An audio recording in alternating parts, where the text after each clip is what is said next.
बिस्मिल्लाहिर्रहमानिर्रहीम। अस्सलाम वालेकुम viewers. Introduction to programming using C plus series के साथ मैं मोहम्मद सफदर डोगर।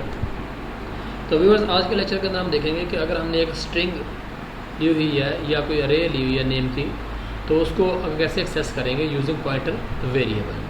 देखिए व्यूअर्स, यहाँ पे मैं एक अरे लेता हूँ जिसका नाम लेता हूँ नेम और इसकी लेंथ में रहता हूँ 30, और यहाँ पे मैं cout enter your name, तो यहाँ पे आ जाएगा cin dot get name और उसके बाद इसकी लेंथ जो है ना मैं 30 करता हूँ।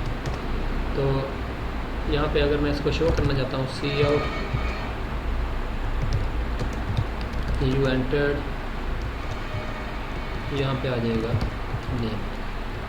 फिर इसको अगर मैं रन करता हूँ तो यहाँ पे मैं नेम देता हूँ सफदर डोगर, तो ये आ जाएगा यू एंटर्ड सफदर डोगर। तो व्यूअर्स, मैं अगर इसको यूजिंग पॉइंटर जो है ना वो एक्सेस करना चाहता हूँ तो कैसे करूँगा। तो यहाँ पे मैं एक वेरिएबल लेता हूँ $p, ये मेरा एक पॉइंटर टाइप का वेरिएबल है।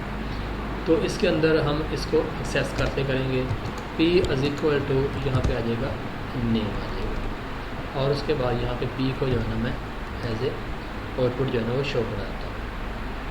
तो यहाँ पे आ जाएगा राना शेयर, तो यहाँ पे आ जाएगा यू एंटर्ड राना शेयर जाना।